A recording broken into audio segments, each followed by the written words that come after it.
going on, everyone? It's Nina Infinity. Welcome to my channel on this Sunday night where we will be reviewing the Expanse Season 6, Episode 2, and I am joined by my wonderful panel, George. George Molo is here. How you Hi, doing, George. Nina? How are you? Doing great. Getting ready for the holidays. Christmas coming up. I'm ready. I can see you're ready.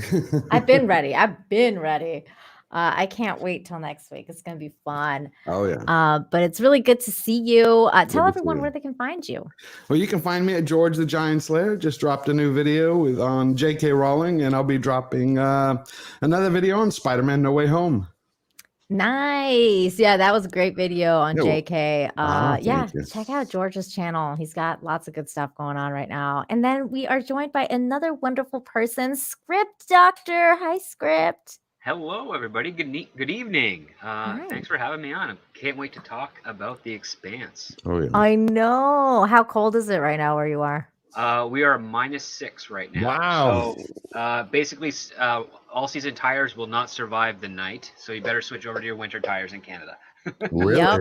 I didn't know that. Yeah. I mean, you should have done that months or like at least a month ago, basically, in Canada. Oh yeah, like all my friends and family took care of it. But yeah, all season tires, they don't survive past -7 degrees Celsius. Wow, So I didn't know that. Yeah. Nope. So if you're if you're in Canada, you know that, or yeah. you're stubborn and don't care. I'm a Canadian, so I knew that. Do they just break or brittle? They just pop? What? The rubber does not, kind of like gets solid and then easily cracks and basically just wears out the tire a lot more quicker. I mean, they're great for springtime and summer, but like you need the winter tires that have I think they have like a little bit of petroleum jelly inside or something of that nature so that they don't freeze. So yeah, got to be safe out there, and especially if we get like another weird winter throughout the rest of the United States, where like Texas got snow for the first time in 25 years. Yeah, last year. I enjoyed it. Did you really? Yeah, I loved it. I love the snow, of course, because we don't get it. But yeah, I grew up a lot in the snow, so I liked it. I just didn't know about the winter tires.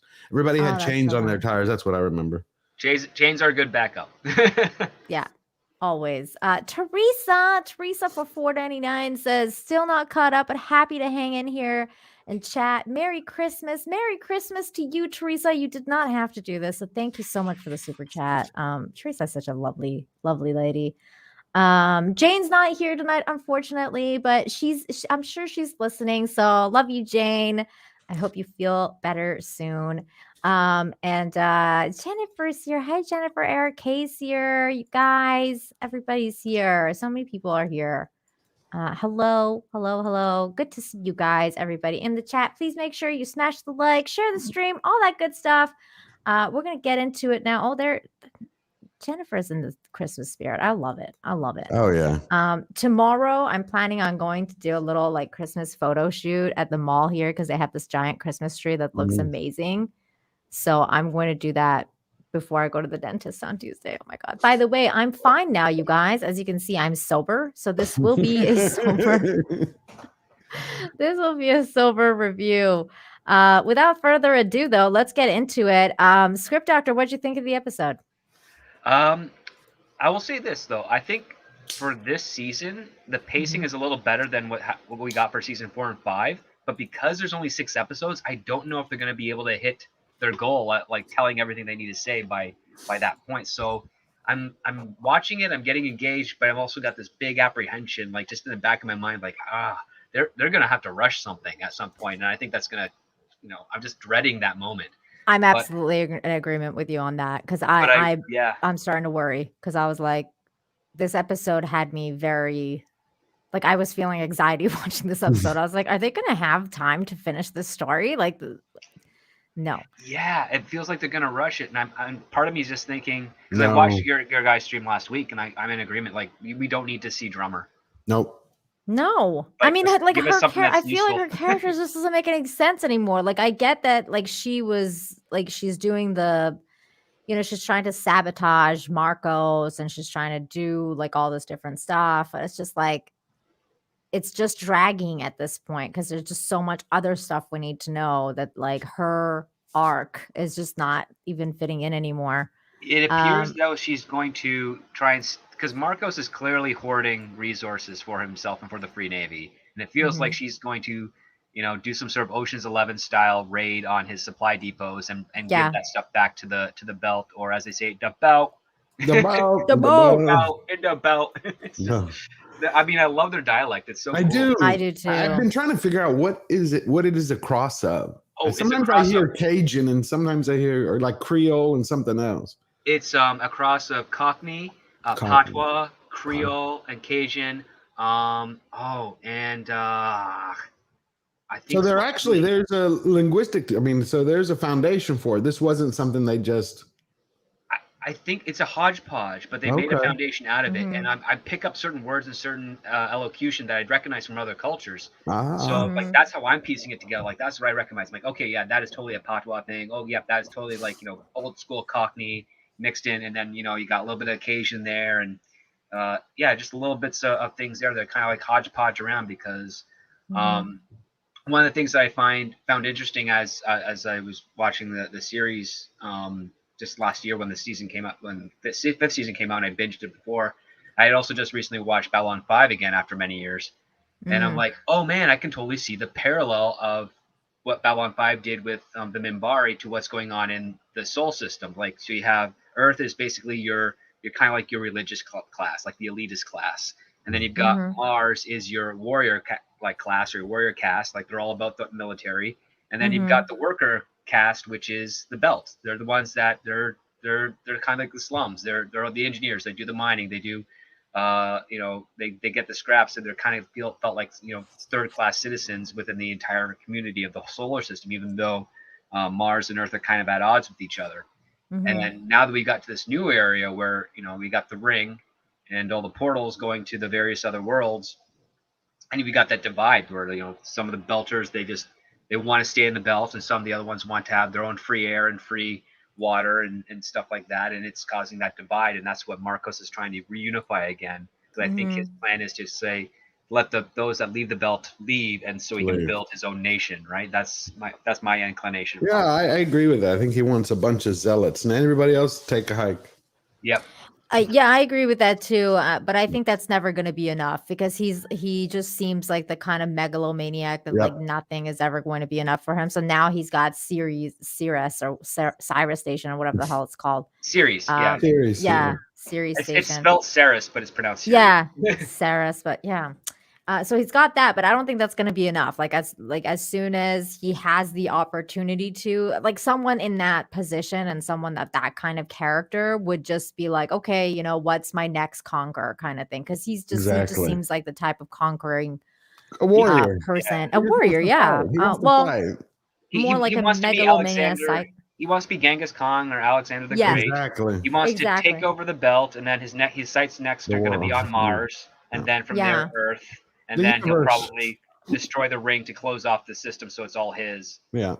By the way, real quick, in the description down below, both George and Script Doctor's links are there. So please make sure you follow them and subscribe to them and everything like that.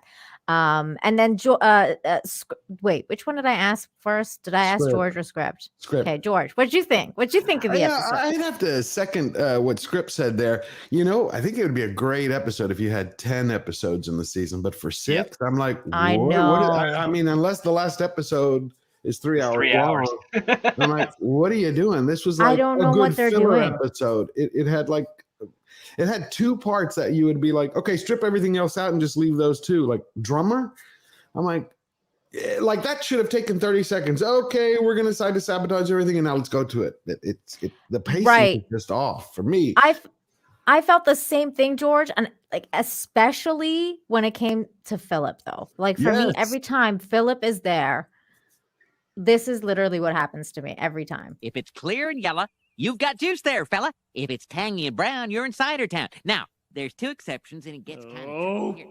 You can stay, but I'm leaving. Can be yellow if they're using late season apples. And of course, in Canada, the whole thing's flip-flop. That was me watching this episode. The screen. I was like, I'm checked out. Like, I don't care. I don't care about this. I don't care about his struggle. I don't care about his weird daddy issues. I don't care. I haven't seen that in years. I'm sorry. Oh God. Too much holiday cheer. It's making me all giggly. Anyway, no, I That completely method agree. does work though. If you ever in a bad conversation, just drop and then it stops it. Yeah. That was literally me. Oh, Like sorry, that don't know what happened that to was. me. Must have blacked out there. That happened to me while I was watching this show with my husband, and we're just sitting there on the couch, and that scene where Philip is like talking to his dad or whatever. I don't know where it was. Hold on, let me see where it was. It was like somewhere around here, and then the next scene where he's all like he's emo and he's just like sitting on the couch, like leaving. I just went like dead, like limp on the couch. I just like fell over, and he's like, "Are you okay?" And I was like, "I'm so checked out. I don't care. Where, like, can we go back to the aliens? I don't Yeah. care about this guy." It's like, go to therapy, get it, do it off screen. Fuck off. Like, I don't wanna- Seriously. It's talking in hallways, man. That's the death sentence for a show. But why do you think they're doing that script in 6 so episodes? emo. It's like, this is stuff again in the 10-episode season, but like sidetracking. It's so it boggles crazy. my mind because I'm thinking of it as a writer. It's like, okay, so the powers that be say you got 6 episodes. This is where you've left off your season. We don't know if there's. I mean, I think there's going to be a 7th, but I think that's the last one, right? No, I thought this was it. No, this is it. This is the final No, this season. is- This is it. So if this is yeah. it, it's like you got to wrap That's up it. everything. You cannot afford to have conversations like this where the dad goes on a story about how when he was, Pinup's age, he was drinking every night, going to bed to every woman, but he woke up early enough so he could make his shift because he had no one else. Right. He's The trying thing to, like, is, manipulate there's him. been rumors, like Gary was saying, that there's been rumors that they may do a movie after this. Right. But also the other rumor that I heard last year when we were doing this with Jane last year, I heard this other rumor that they were saying that the creators of the show were saying that this isn't the end of the show. It's just a break before the kind of like what happens with the time jump in Because that, it's a 30-year book. time jump. Yeah. Yeah. So they were saying that they're going to take a break and then come back, maybe. But there's no one signed them on or anything like that. So it's like, as far as they know, there It's is over. no other season, right? Right. There's no other story to be told. So they have to finish this. They have to have a cap on it, right? Like, you know what I'm Right. saying? They either have to, they have to finish the principal story, and they can leave like the stuff with the rings as like a cliffhanger. Yeah. And they might go Sopranos style, which Sopranos took some time off between seasons to make sure they got the show right before they picked up filming again. Maybe that's a tactic they're using, and that's why we're not getting any real announcements of what's later to occur. Because Right. it doesn't make sense. Because Gary last week, Nina, you remember he was saying that are they actually going to complete the entire story, meaning all the books? That means even after the 30 years. And he says that's what he thought, or the other. Yeah, that's what he thought I'm at first. But then when we watched this episode, like when we watched the doesn't- second episode, I'm like, it does not seem like that's what they're gonna do. Nobody feels in a 'Cause hurry. It feels like it's they're not going in to a do hurry. one mission, What like is they're doing. this? Yeah, it feels like it's all building, at least right now, to one mission. They grabbed that. Yes. That They grabbed the Azure Dragon, yeah. They grabbed it, and okay. then it's going to do Bobby. Which brings me to, let's start from the beginning here, because that's how we kind of started, right? Like we started in the beginning where this little girl, because the last thing we saw was like her And the space dog. interacting with these creatures. One of them fell and it injured itself. So then we see her run into her parents is kind of like, I guess it's like a little colony that they got going on. This is on Laconia. Is that what the place is called? I thought the ship was is not the ship the Laconia, or is this Laconia? I think the colony is Laconia, named after the ship. Yeah. Oh, okay. I suspect that's what it is. The planet and colonies, that's what it's called. And there's So something in then- orbit that they're building, which is weird. Yes. So then we see her with her parents, just like, trying to help this creature, and she's very upset because it's like dead. She's got a little brother who's there and was kind of useless. Nothing really happened with him. I was like, why? Little siblings are. Yeah, she poisoned it with her food or something. I mean, I'm figuring, she bar. poisoned it with her food because she gave it human food, and they didn't. I guess its an alien physiology species. didn't. Yeah, they're like, too bad, so sad, it's dead. Protein kills. Real quick, let me just get some of these super chats here. Thank you so much for the $5. 200 Watt Studios saying, "Hey guys, Nina looking sparkling. George script. Yeah, the second episode was well paced for a full season, but not a 6-episode one. Yep. Yep. I agree with you, man. And hello to you. Really good to see you. And then another 5 from 200 Watt Studios saw No Way Home. Amazing. Every character was pitch perfect, and they used the characters correctly. Yes. And they were true to what they were. We're not going to start talking about No Way Home here. 200 Watt Studios, I'm really glad that you enjoyed it. I did too, and I'm dying to talk about it, and I will, but not here. But thank you so much. Thank you so much. And then another 5 from 200 Watt Studios. Thank you so much for your generosity. My theory, the Marcos arc will resolve by half of episode 6. So that means 3. Everyone is happy. Then the Laconia Gate will go Kaplooey. Kaplooey, leaving a cliffhanger. Oh my god, I hope not. Ah, I would die if that happened. I'm gonna be so mad if that is. I would hate this 200 Watt Studio. If they make it part of the story that you can destroy a gate, thus trapping people, and we don't even know where in the galaxy or if it's in the same galaxy this planet is. Like they haven't given that. They don't know. We don't. They haven't really mapped it because they have no idea where it's going. Like they haven't taken a look at the stars and then coordinated with exactly. Okay, this is where we think we are. But aren't they on the other side? Or at least we haven't been told anything like that. Right. Yeah, like they're on the other side, right? But they haven't resumed communications with the rest of the system. So like the military, like the Mars military, I think has done this colony, and they're the ones that are locking everything down. So you can communicate within the colony, but you can't, message back home to Mars or Earth or anything like that, which is what the parents were discussing because they have to go to that meeting that's allowing the daughter to go back to the the bird site. But one thing I do want to point out, because again, the writers for this in the book series are they're a little cheeky. Like they have some like inside jokes and things. Like my favorite one is the fact that you have this portal ring and it's right outside of Uranus. Hey-o. I mean, it's like they didn't even try that one, but I mean it's funny. It's like that's where it is. It's on the nose. Yeah, it's right on the nose. The ring's around Uranus. Oh my god! I haven't read the books. I've read the first one, which I thought was pretty good. My sister's fiance is a huge Expanse fan. He has mixed feelings about the show, and he has more mixed feelings about the last 2 books. I heard Gary say today. I heard Gary say today on the Fellowship stream that he hated the ending of the book, and I was like, "Don't tell me that, Gary," because he finally finished it because he hadn't finished it last week. So I guess now he's finished it, and he said he didn't like it. So I was like, "Oh no, I don't want to hear that." Yeah, he said last week with us that the last few books, like the first one he says was incredible, and then the last few went really woke and out there. Yeah, and he said it didn't end well. So I was like, oh no. Wow. He wouldn't tell us. Remember last week we're asking him, come on, give us some hints. You already know the story. He's like, no, you gotta wait. No, but he's right. He shouldn't give spoilers though. That's good. No, let us finish the season and then either be happy or disappointed, and then from there we'll get the spoilers on the book. Well, he's coming back. He's supposed to come back for the season finale. So when he comes back for the season finale, we can like kind of pick his brain about the differences with the book and everything, and then we'll have the series and we can talk about the series and everything like that. Yeah. Do you all find it odd that we haven't heard or seen anything from Mars in the first 2 episodes? I mean, they're going all these little side stories, but nothing from Mars. I mean, that's because they're finished with Mars now. That's the thing. Mars it's like they're like was the potential, and now the potential is not needed because there's already terraformed the planets that you can live on. There's a great story there about like the resistance for people wanting to leave Mars versus those that want to stay and finish the job.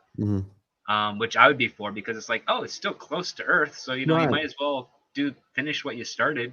I mean, their whole economy was first based in terraforming, and then it went to military, and now that's gone back to terraforming and people have left. For some reason, there's not enough people to facilitate the economy, so now you have people that are kind of slipping into the UN's basic income system. And it's just that's what happened. But that's the thing, though. That's why this whole series is feeling so rushed, because season 5 they dealt with the whole like Mars situation, and of course they're not going to go back to that now because like they don't have the time. There's no way that they can go back and be like. The only thing I thought was just so they could catch up on what happened to a lot of those battleships. I never know what to call them. Oh None yeah, of them. well they are battleships Mhm. like frigates and warships. Yeah, That starships. Mars made like the best in the system, and Because they keep mentioning it in the dialogue when you have Avasarala talking like, when is the ship going to be finished? The Martians, Bobby had told her in the first episode, well, they're bringing another one online. Like there's something going on in the background. I thought maybe they're holding it back. Or do you think that's literally it for the Martians? I think so, because I hope not, there's but just not yeah. enough time until if we actually fucking get somewhere with the proto molecule and the aliens, and then they realize, oh shit, like, aliens are coming through. The humans have to do something, and they all come together, like the Belt, Mars, and Earth come together to, like, defeat the ultimate enemy or whatever. But how are we going to get this done in how many episodes? 4 we have now? 4 Four left. left. Four left. How And are we gonna do this in 4 episodes? And do you think it they're going makes to no sense. expand the time, or are they just going to be the same 50-minute shows? Because it doesn't seem like it's possible. Did anyone else miss Alex again? Or is Me. it just me? Me. Okay, yeah, because I keep missing And him. I know Katina said, I think Katina and both Jennifer in the chat are saying it's not the same without Alex, Yeah, which no I way. completely agree. It's not the Man. same Well, without he Alex. was your anchor to Mars. I mean, now we got Bobby, who she is one of my favorite characters Yep. in the series, but it's just not the same because she's from a very different perspective of Mars. She was like hardcore military Marine.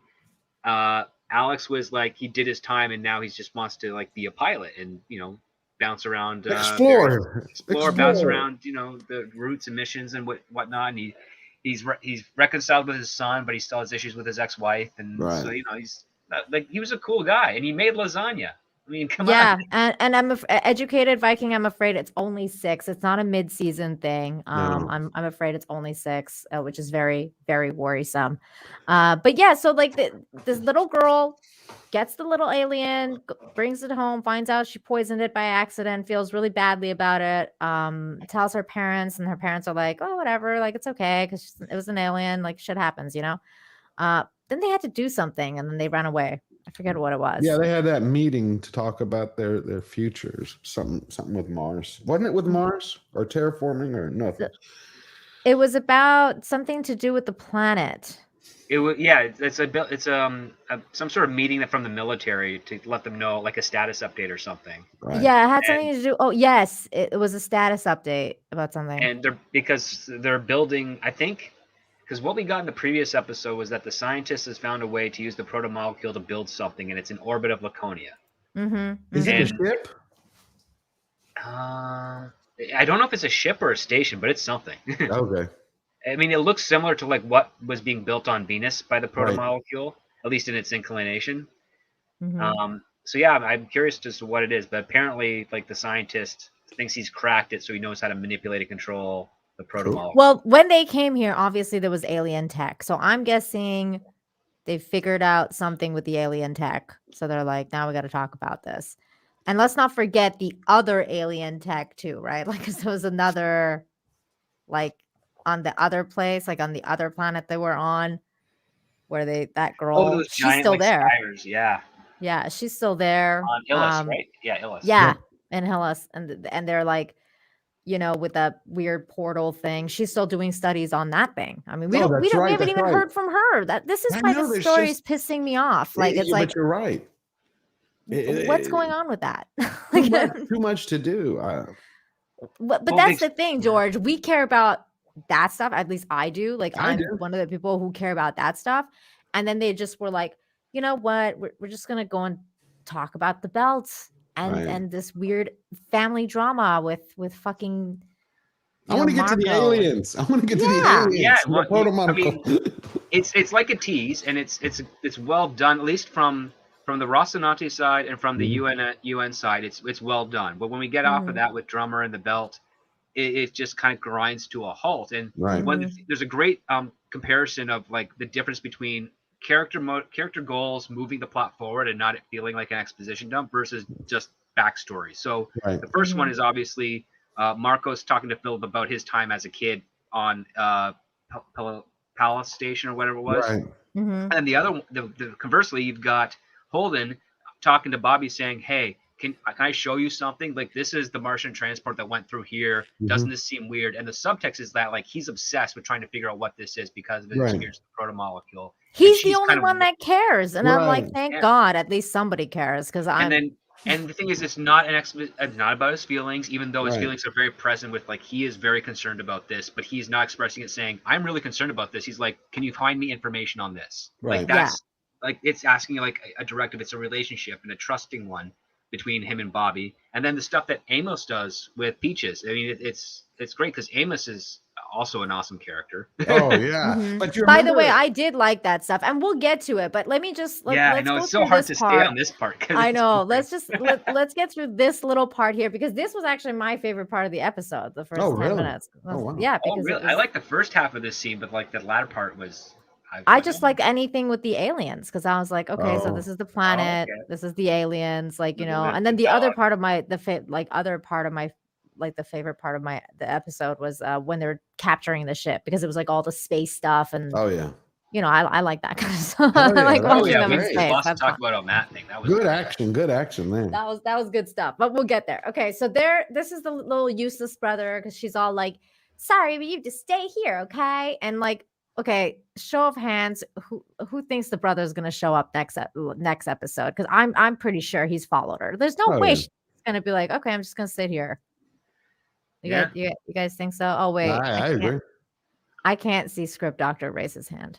But I don't have that avatar up yet. I'll listen for both Yeah, of them. the kid's totally going. I'll listen I for feel both like of you them. need to make that now. Like you need to make like an avatar like this, and like I do have so- one on a green screen. I'll just have to copy it over for the StreamYards. Yeah, I could do it. Oh my Cool. god, that would be so funny. And anytime somebody says that, you like just switch over to like you're going like this. Oh my Yeah. god, that's funny.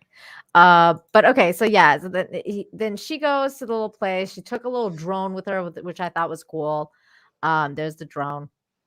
So she's trying to help these birds because their parents were like, just leave them alone, blah blah blah. She is trying to because they're trapped in this place. She's trying to get them out. And then she breaks the drone by accident. And she starts crying. She just kind of gives up. She starts crying. And then this little creature appears again. And it's Or like, hey dog. man, vagina butt. Yeah. I'm here. She's like, hey buddy. He's like, you got a snack? Yeah, and she's all, go away. I don't want to talk to you right now. And she's like all just a little girl being all emo, talking to a freaking alien creature like it's a human being. And she's just like telling it to go away, whatever, like la di da di da da. And he's just chilling. I mean, I would be kind of freaked out at first, like if this thing's watching me. I'd be like, are you gonna eat me? Like, is that mouth gonna open and there's like sharp teeth inside? And are you just gonna like just Yeah, nom nom? is this a Venus flytrap thing? Yeah, exactly. Like, what is this? Because it's just like sitting there all cute, like pretending to be cute. I'm like, are you evil? Like, Got the head of an ironing board. what is your story here? And so it doesn't do anything. It literally says purring, you guys. Like it's purring. So it's a cat instead of a dog. I guess it's like a cat in space. And she's like, oh my god. So she starts like digging a hole so that she can bury the little creature. And he comes and he just like yoink, like he just yoinks the little Probably creature. gonna eat it or bury it himself. Exactly. So we don't Oh. know what's gonna happen because that's all we get from the aliens. Like that's it. And then she's all, oh no, and that's it. Then we go into the UNN supply ship in the belt. And this is fine. This is part of the main story. So It's okay. I mean, it's really just to put a point that like the Mars and Earth are kind of friends now. mhm. Yeah, Mars and Earth are friends. They're working together. It's a goat. It's a space goat. Space goat, don't milk it. Oh my god. That's double entendre there. A space goat. What? So like and they were getting all these cryptic messages and blah blah blah. They didn't know who it was gonna be. It turns out it's Bobby. And Bobby has shown up and has brought her space suit and she's like, we're going to war, basically. Yeah. Like she's like, she's gonna get some shit done. I And I was love like, Bobby. ooh, I Yeah. actually like that scene because I was like, ooh, what's gonna happen? Like, are they gonna like, is he gonna go and kill that fucker finally? Like, let's see what's gonna happen. I did This is an find it. assassination attempt. I did love it when, I always love Bobby, but I did love it when Amos was like, how do I get one of those? She's like, something like, you wouldn't be able to handle it, honey, or something. Yeah. It's a great line. Because, Amos can take anything, and all of a sudden she's like, yeah, you can't handle this. You saw the look on his face was like, excuse me? Yeah, he could. Yeah. If you make one his size, he'll make it work. He's like, it's like you could see his face like, I'm Amos, I can handle anything. And she's like, no, baby, you can't handle it. You can't handle this. What he went through as a kid, he can handle a lot. Oh, yeah. Yeah.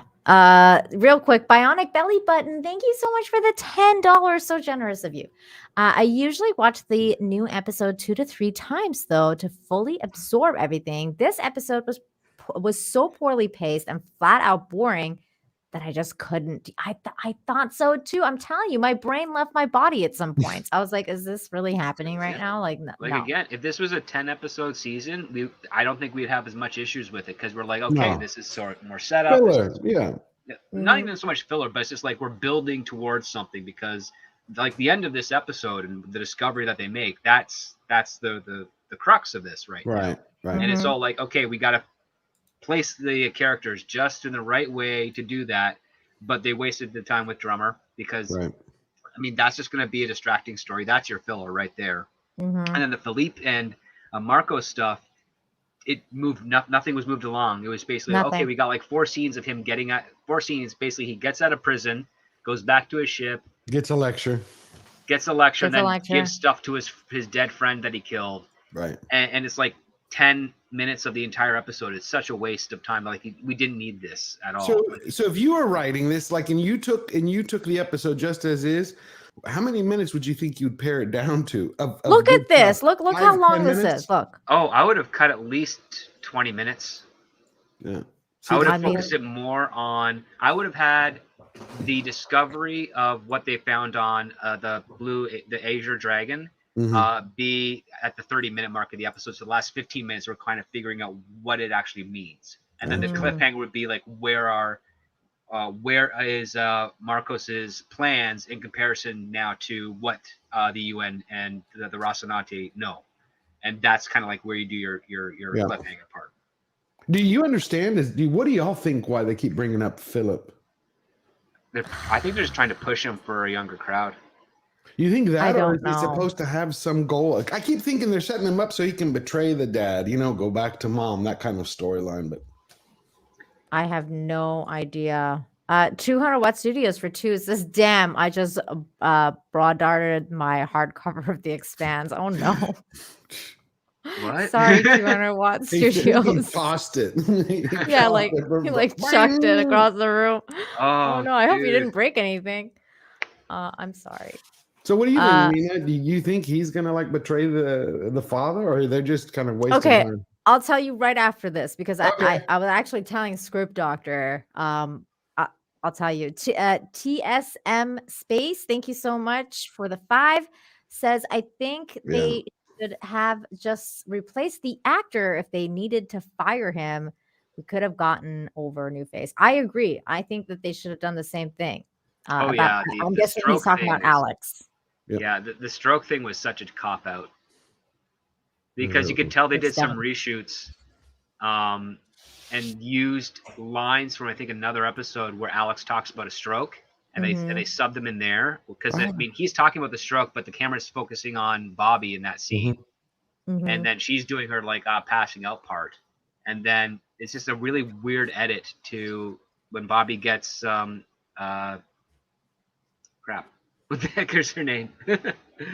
Peaches, or the other one? No, not Peaches. Holden's girlfriend, who's the mother. Oh, Naomi. Gosh, yeah, I keep forgetting that. She was so boring last season. She was awful last season. Gets Naomi, and when she comes back, you just got that really lazy still shot that they're trying to use like they're using like a photo motion. So you take a photograph and you use that artificial motioning technique on it. that's what they used there for the edit to show the blood leaking out of his nose for that stroke and killing him. It was like, oh, you really, you bent the knee, but at the same time, it's like, what did he do? Right. So when they fire you, they don't say you have to finish your stuff. They just No, this would be Well, considered this a was real so firing. abrupt. oh, okay. In comparison to say the Gina Carano thing, Gina Carano's contract was up at the end Mhm. of season 2 of Mandalorian. They just didn't renew her, and, Okay. and people are treating that like a firing. It's not. I mean, it's not very respectful to her. I think as an actor to just say, we're never going to work with you again. Right. But like her contract was up, she's done. But in this case here, Alex was fired. Like he was fired In while the they're middle of in the middle of shooting. shooting the last episode, and that's that's a real termination. So that's And- like Asta. Get out of here. Yeah, it's also like just think of whenever like an actor is recast in another show. Like I think in I Dream of Genie, they recast like the main character. Like he was fired, and they Yeah. just brought another actor in. Wow. I mean, that's what they do. That's a real termination because again, like if you're gone mid production, that is a termination. That's a real firing because if it's everything else, its contract is up. Yeah, we don't want to work with you anymore. No hard feelings, whatever. On your way, nice, clean, legal. It's normal because every actor, every writer, it's all contract work. It's not a normal salary as much as you try to conflate it to be. It's you sign a deal, you work for whatever period of time that is, you get paid in whatever type of manner that they want to, whether it's bi-weekly, monthly, or if it's a lump sum up front, or if it's half at the front and half at the back, whatever you negotiate. Mhm. And that's basically it. But yeah, Because it was like a Me Too situation too. It was just very like a bunch of indiscretions with women that may be far worse than just a simple indiscretion. I don't know. Mhm. I hope it's not bad, but at the same time, like this is one of the things where, I mean, because you now are straying a lot away from the books, and I don't know if that's going to be the best thing for the show necessarily. But given what some people have said about the last book, maybe it is. Yeah, like we don't know at this point. It's like I don't know. the But thing to is- answer your question though, George, about him, so it's telling script doctor in the back. So like we and Jane talked about this last season, because last season I was the same way as I am now. I mean, I'm even less interested now, but last season I was very uninterested about this whole storyline because I was like, I don't understand why we're going back to, like, we dealt with the Belters and their struggle in the first 2 seasons. It's done. Like that. I felt like they just went back in season 5, and now it's like in the same vein, right? Like it's like we're not moving on. So last season I figured like at some point probably by now that he would have picked a side, that he would have probably betrayed his father. Right. I thought he was going to betray his father with Drummer. Like when Drummer was there, I thought he was going to like, figure something out, and then like, him, Drummer, and Naomi, like, just I don't know, whatever, like betray him and leave, like, or whatever. But now it's getting harder and harder to even care. Like I thought he was going to have some sort of redemption arc, Right. but now it's getting harder and harder to even care if he even is going to have a redemption arc. But it doesn't even seem like he is going to now because of the scene that happened in this episode where he's like, when he started talking about his friend. I'm trying to find that scene. There it is. Yeah.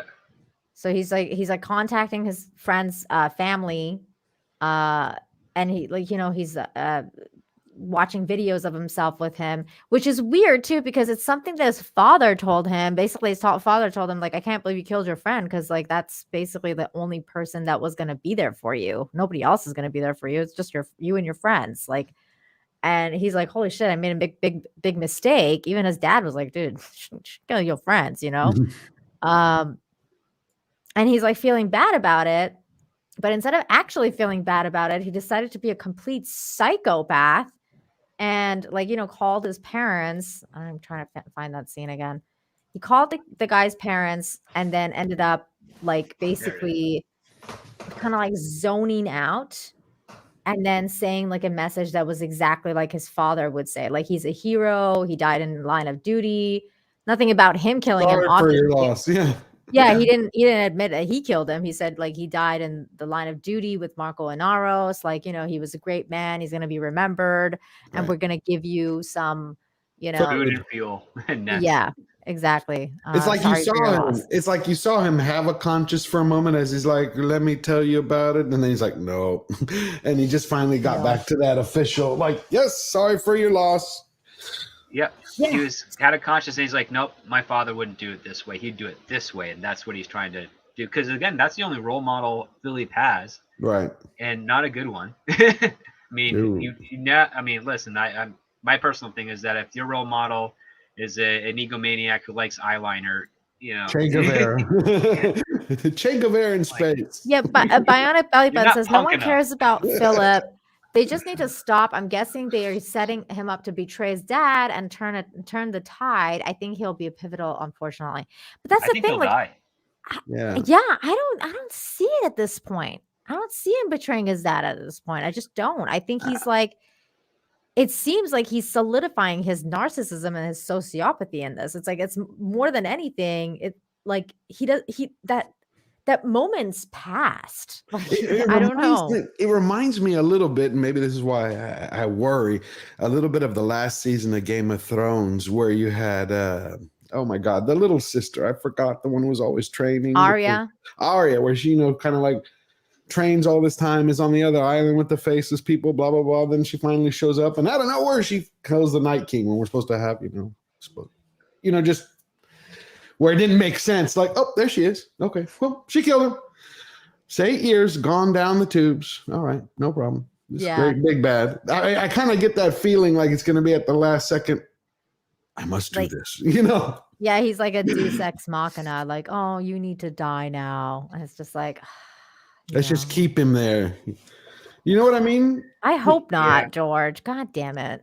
So do You're I. probably right. I mean, I don't think he'll kill Marcos, but I think Marcos will kill him. You think so? Ooh, I think he's because good. Philip's an embarrassment to him. Like, he really, he claims he He's loves his become son. an embarrassment. But the thing is, it's weird because he's treated like a prince by the public, even though some of the people within the ship know that he's a spoiled brat, which is rare for a Belter. Mm-hmm. But he is. And Marcos is like, he needs him to be a man, a warrior, a soldier. He needs him to be like him, so that when he is, he's trying to create his own type of royalty, like the old legacy, War of the Roses type of stuff. Legacy. Side question: do you think this actress here, or at least her character, really likes the music, the ancient musical artist of Pink? Oh my God, that's who she reminds me of. I was like, she's a Canadian. She reminds me of somebody. She's a Canadian actress I saw in Boss, this film with. Anyway, sorry. Yeah. No, that's all right. The majority of the cast are from Canada or New Zealand. I've worked with like a bunch of the background and day player actors on this show. Like every once in a while, I'm like rewatching. I was rewatching season 5 2 weeks ago. I'm like, oh yeah, I know them. They're working on this show now. Oh wow, I got to give her a call. I haven't talked to her in a while. She's friends with my friend. She's one of my friends with my sisters, and you mean like this girl here, like this lady? This. Oh no, this I know who she is. And we share some friends, but I've never met her yet. I haven't met her yet. Oh, okay. But well, I thought her character was interesting in this though, because she's like the only person that apparently can talk to Marco. Oh yeah. Like. She sees right through him, because I look at Marco, I'm like, why do you have this power? Like, you talk, but you do zero. Like, you do. Right. I don't believe you could beat someone up in a fight. I don't believe he's a good shot. He wears a man bun. Like, I'd be like, dude, no. Yeah, he has a place I can grab hold of him and punch him in the face multiple times. You saw that when he was around the consoles, because his hair was down before, and all of a sudden he's got that dick hanging out of the back of his head. It's like a garbage bag. He does it all the time with the stupid man bun. There it is. There it is. Every time I see a man bun, I'm reminded I got to take out the trash. The only thing I would say is as Script is talking about how Marcos feels, I do agree that he wants to create this, this royalty. I think like legacy. But when she talks to Marco about let's punish him for his own good, I think you should drop him in a recycling tank. Is what she says to him. He basically takes an affront to that, like, who the fuck are you talking to? Like, that's my son. And even when he tells his son how disgusted, he doesn't tell him he's disgusted with him, but you can tell he's like, I can't believe this is my son. He then also he did tell him. He's like, you're embarrassing. Embarrassing, but then he says he has no one else. See, that's what struck me. Like, that's why I didn't think he'd kill him, because he said he had no one else. Unless I'm wrong. Did I? Well, he already killed his friend. That's the other thing. He killed his friend. The dad killed his own friend. Right. I know. That's why Marcos is saying to his son, "You're all I have." Like I don't get the feeling he would kill him, because think of if they're showing us the son's fuck ups right now. Let's say he must have made at least 100 in the last 6 months, off screen. Like he's been drunk. So you can imagine that the father's like, okay, yep. And he hasn't punished him yet. And he took an affront to it when she said to punish him. That's why I thought he's not going to kill him. See, I think, when I saw that or heard that speech, I felt like Marcos is saying that Marcos is all the son now has, and you can't mess it up with me, as opposed to, him saying you're all I have. Because Marcos has all of his men and followers with him. Yep. Like, they got his back. You're right. Who really has Philip? And I think that's like the warning. Is like, you just got rid of the one person that could have helped you if I wasn't around to do so. Right. And that's why you're an embarrassment. And that's what I understood that to be. I might be wrong, but like that was my take. No, that's what I understood to be too. But I think it's just weird and interesting though that the dad killed his friend like last season because he killed that. He's the one that killed the fat dude, right? Or was it Philip that did it? That was the father figure. Yeah. Yeah. Who was it that killed him? It was Marcos, right? I thought it was Marcos. That was his best friend. So Marcos killed his own best friend. Oh wait, and no. Then he... Wasn't it Marcos? Did he die in the airlock? Oh yeah. He died in the airlock. He died in the airlock trying to go after Naomi. Yeah, I forgot. See, but who did Marcos kill? I thought Marcos did kill somebody. Marcos killed the pirate. He killed Jason. Oh, the old guy. Yeah, that's right. No, we're talking about that in this episode. Yeah. I got confused. The better episode. But yeah, so she just. Again, I don't know. I just feel like she's so useless right now. Like, I don't even know who you are. You haven't been here ever. Like, you just showed up. Why do I care about you? I don't. Right. Like, I don't care about any of this. Sorry, what were you saying, Script? Well, yeah, like here's the only type of violence Marcos has done is just spaced people. He's never really in a fight. Good point. He doesn't look very big or intimidating. He doesn't actually like really get his hands dirty. He has other people to do that for him through his charisma, and that shows like powerful, like a silver tongue leader, but also a very weak man and himself can't do. He's not holding. He can't follow through on his own orders if there's no one else Correct. to do it. Right. He's not the opposite of Holden. He's not the flip side. He's because Holden does his own. Yeah. Because even though like Holden is like a skinny, scrawny little kid, he still fights. Like he gets into the suit and he goes and fights and he does like all the stuff that he's everything Marcos claims to be but isn't. Right. Exactly. Yeah. Exactly. But yeah, so then where were we? Okay, so they figured out that there's a ship. They figured out the signal that is basically Marcos's ship. And long story short, what they have to do is go and take over the ship because they figure that if they find it, Avasarala tells them that if you find it and you extract the information from the ship instead of just destroying it, we'll be able to find out where all the other rocks are coming from, like where they're planted, and we can just, go out and all basically see how many there are gunned for or like aimed for Earth, and then find a way to stop them. Right. And or like basically like hack into them and then turn them against. See, I thought I thought they would turn him and then bombard him. That's what I thought too. So I'm thinking either way, they needed the ship to figure out where they are. So, and that's basically the entire episode as them capturing this ship. That was pretty much it. And the dealing with Marcos and his whole situation with Philip. That was the other part. Of course, and there's this whole scene with Drummer. So useless. I mean, Drummer was one of my favorite characters, and now it's just put her back on the behemoth. Yeah. It's just. My favorite scene had to be those few seconds between Bobby and Holden when he was like, "We're doing this my way." She's like, "I have command of the ship." I love that scene because that was like you had that tension, and then Holden's like, "Okay." Yeah, and I love that scene because it's the first time where it's not like Holden is being cocked or something. Like it's right, no. It's just a conflict of objectives. Right. Yes, and also she is kind of like the military leader there. Right. Like it's like she is actually the experienced like person that they have to listen to, he may be the captain of the ship, but she's like the captain of, or like she's like mission the ops. It's like she knows what the mission exactly. is and the goal. And I mean, here's the other part too. So like Holden has a lot of respect for Avasarala. Right. And Oh yeah. if the old lady's saying like we need this information and he's reluctant to be like, okay, fine. And now he's basically saying he's doing his behavior right now because of all the mistakes that he's made so far and had to rectify it. He's trying to cut his losses as quickly as possible to try and prevent any sort of future escalation. And he's very much in the right mindset when he's like, we got to scrub the mission if they're going away. We got to destroy the ship. We got to like cut all ties, make sure, this is our last type of stand. And Bobby she's not necessarily in disagreement, but she's like, we still have to make that effort to try before we scrub the mission. So we're going to go all the way until there is absolutely a point of no return. And Holden, he said the very same thing. Like the previous 4 seasons, he said the very same thing in other situations. So she's used his own argument against him and for this new context. And you're right. Decided to like go, yep, okay, yeah, all right, we're going to do this. But that's why it was great. It was a great scene. He doesn't want to lose anyone. It's like Alex was it for him. And then Naomi, they're all kind of like, we're not losing anyone. And she's like, there's a bigger picture, dude. What did you guys think of that scene with Naomi freezing to go out there? Odd. Contrived.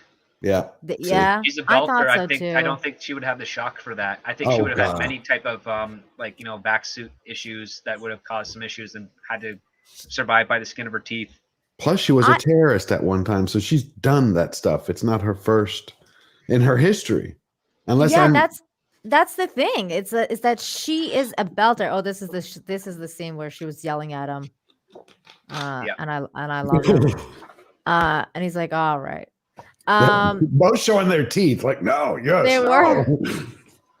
But so she gets all messed up and she's like, I can't go out because oh my god, I'm scared. It made no sense. This was the flaw that we had with her last season because I don't understand what she was doing, why she had to leave the Rocinante. I wasn't able to believe her motivation for any of that stuff. And it was really her motivation was Philip. That was it. Right. It was weak too because Philip's she went to Philip and he left her, and then and Philip grabs her to bring her back onto the ship, and now she's just put in prison for the entire time. And I agree. She's just kind of shuttered to the back, and then the only time we do get a story with her is when she's on her own ship, and for some reason she can't disperse the oxygen to that hallway corridor. Like we don't understand why she has to put on a suit and go through that when it looks like it's isolated. Like open the door, let the air flow in, and just do your job. Well, that's the thing, though. I feel like in this scene, you're absolutely right. I felt that it was a little bit contrived because she is a belter at the end of the day, and she's done space flights thousands of times in her life because that's who she is. She's a belter. They go on to space and they just walk around and blah blah blah. It's trying to do PTSD, but I think they're missing what it really should be about. I mean, if anything, her PTSD should be regarding oxygen, not so much leaving a ship. Right. There you go. Yeah. Well, I mean, technically it's because she flew out into space without oxygen, right? That was the reason. So but she was prepared for that. And she gave herself a stim and then she recovered. But the thing that's traumatic is 25, 30 times she was going through that corridor and suffocating herself, trying to get this message out. I think that would probably get to you a bit more because that's a habit thing. Right. So it would be weird if she on her readout it says oxygen 68% and she just starts freaking out because she's that would make sense because remember belters, that's their whole life. They're not Holden who comes from Earth. Their experience is space. I mean, if they're going to get sick, it's going to be something else. Tell me, why do you think a writer, is that usually a writer's decision or is there someone above them who says, I want you to do it this way? Because that never makes sense. I think Harry Lime hits it on the head here. It's because they needed to give Peaches something to do, and she had nothing to do. Sense. Well, Peaches did have to earn her something, but the thing is, you don't actually have a conflict by having Naomi there as well, because Peaches earns her thing by saving Bobby. Yeah. That's how she earns it, and that does not require Naomi at all. Naomi. Well, she saved it because she jumped down to do Naomi's job. Peaches. But here's the thing: you can do the exact same thing. You have Peaches basically at the airlock, supervising the thing, staying behind just as you would. Naomi does the whatever with the power, And then Peaches is the only one that sees that one dude with a rocket launcher pointed at her, and she does her mod and then saves.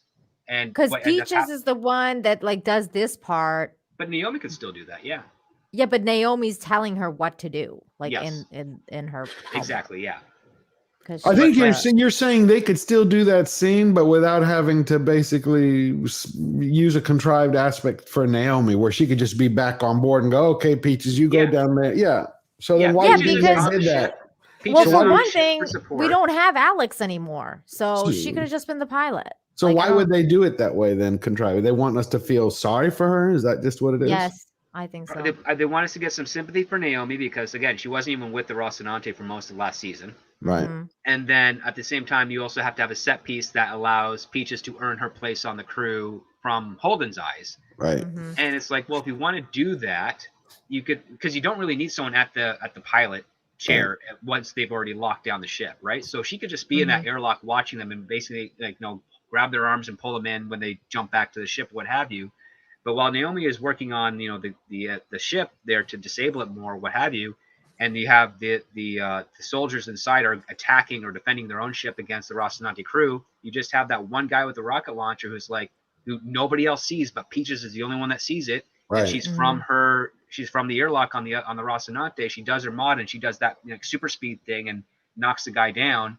And it's like, well, and then Holden could have you abandon the ship in order to save the crew, which I understand, but you got to go through procedures and let us know, because if that ship leaves and nobody's on it, we're stuck on the Azure Dragon, there's those consequence things.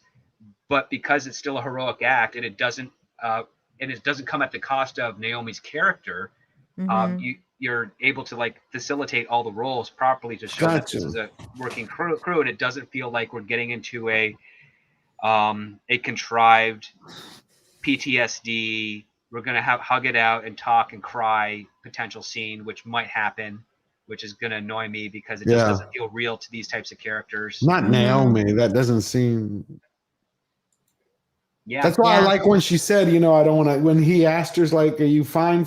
Or are you fine? Talk about it. Don't want to talk about it. And she's like, don't want to talk. That the other one. I don't want to talk about it. Fine. I like that. You can still have that season there, especially if she's not leaving, or especially you just have what I mentioned earlier, her oxygen level is at 50%, which is normal because they're so close to the Rocinante, but she's freaking out. Yeah, because again, air and water is so valuable to a belter, and she's had this luxury for the last few years working on the Canterbury and now the Rocinante, where she hasn't really had to worry about that in the same way. But now it's all coming back again. It's I'm running out of air, and everybody's like, yeah, 50%, you're fine. That's another couple hours. She's like, no, I got to get back, and there's your understanding because she's gone, because we witnessed all that asphyxiation. Yeah. So that's something that everybody watching can really attach to. It's I understand why she's worried about air. She had to keep on taking deep breaths, going back in to try and save herself, taking deep breaths back in. And then when she's floating all alone because the ship was a bomb and she's running out of air and she's going to die, you've got all that stuff. It's all related to the air. It's not related to her jumping out into space. So you got to have that connective tissue. And I think it's just a case of bad writing on that part. I think the other part of it is that she was just so useless last season that like we said, everybody was not into Naomi last season and this season. Everyone's just it's ever since she got that ugly chest tattoo. Right. But I will say, even in the first episode, even though I love the first episode, the moment that I heard her make that remark after Holden was on the meteor and then she's like, get off of there, and then he got back, where she tells him something to the extent of, I just can't do this anymore. I'm like, here we go again. We've heard this 3 times. Okay, I've joined the crew. Now I got to leave the crew. Now I got to go. It's okay, why do they keep doing this to her? Naomi's always been really annoying. I really love Bobby. I think that's the problem, is I love Bobby's strength and Avasarala's. And I even like Peaches now. I didn't like her, obviously, when she was the bad guy, but I like her now. I kind of like Peaches now, too. I mean, I don't know. She grew on me. Yeah, because she's someone who regrets her actions. That's the thing that makes her interesting. Is she knows what she did is wrong. She feels like she was fooled by the propaganda of what was going on and driven by revenge and realized it was the wrong choice. And she's got Amos, the guy who is kind of dispassionate, but he's slowly kind of figuring out what it's like to be human again. And he's helping her out because like she served her function on the Rocinante on the trip back to Earth, and he's Oh like, my god, "Earth's that with scene her." though, where I'm not gonna pause it right before that was fucking gross. Where she threw up in the helmet. I was like, ew. Yeah, Like, that Yeah. was. God, like we don't need to see this shit. I wish we saw that in Iron Man 2, actually. That Oh, would have really? been the Oh, demon. you That would have been do? the demon in Really? the bottle storyline, but Tony's an alcoholic in the Iron Man suit, and that's a dangerous thing. And he did throw up in his Iron Man suit in the comics, if I recall. That was really Yeah. gross. Wow. And then, but later, I did like that scene where they're like sitting there talking with this one. I like this scene because like he was there, and Yeah, he's he's like, "Can just I like, talk to her?" He's like, "Go ahead."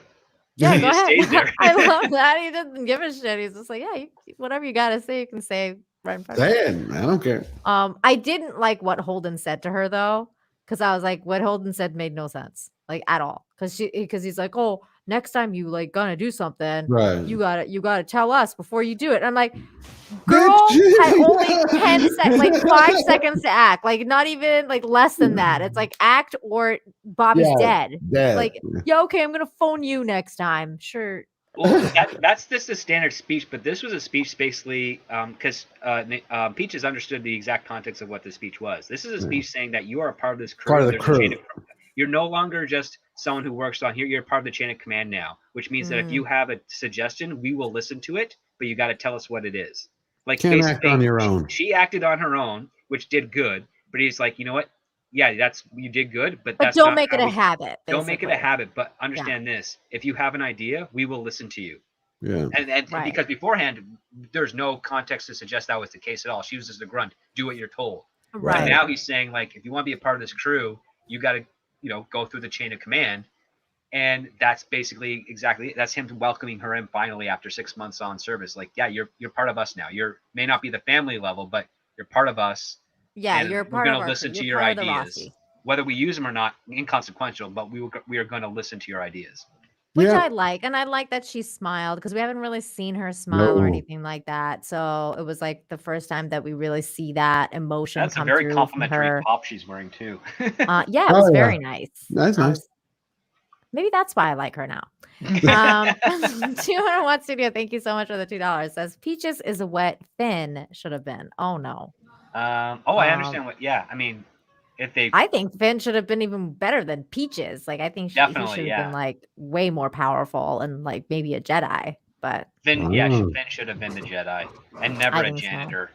No, stupid. no, that We're gonna was put the- I've never understood I that. know Peaches Finn is would hot. Be like, yeah, let's put the janitor on the sales floor at Sears or something. It's like they don't know how. No, that's not what you do. You train No. someone for sales, but in Right. the first order, it's like, no, let's put the janitor on the front line to a colony that we're going to execute. Mhm. Makes no sense. It really doesn't. Yeah. But then other than this little bit, which basically Peaches is part of the crew now, and they did succeed, obviously. So now they have access to all of Marcos's basically like Intelligence. the intelligence, like where the stuff is going, like where they're headed from. There it is. Oh Yeah, they have all the real Water time feeds where everything is. All the rocks are, all the ships all the are. rockets. Which ones have rockets on them? Which ones that don't? And it's basically just like a table of bullets. Yep. It's just Yeah, he literally calls it the mother load, which is pretty much it's apt. That's It exactly is. what it is. It's like everything that they Struggle. wanted. yep. And then the two other things that happen in this episode is one is Drummer getting this guy and wanting to use this guy to basically like stop Marcos's supply runs And rip him off. and rip him off. That's basically everything that happens with Drummer. And which is that's really probably going to be stupid. an episode 5 thing. You think so?